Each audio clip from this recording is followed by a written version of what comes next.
Some breaking news, the State Public Utilities Regulatory Authority has proposed fines against two of the state's utility companies for what officials call failures in their preparation and response to Tropical Storm Isaias. Yeah, that powerful storm left hundreds of thousands of customers in the dark for days. PURA proposed a $30 million fine for Eversource and a $2.1 million fine for United Illuminating.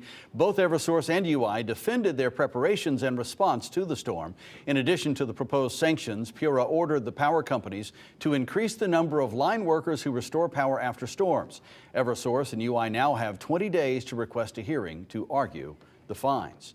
Now, Eversource releasing a statement in just this last hour saying, in part, while our employees worked tirelessly to restore power as quickly as possible, we recognize the hardships our customers and communities experienced, and we acknowledge there are areas for improvement. We are working and will continue to work in good faith with our communities, customers, and regulators to improve our performance.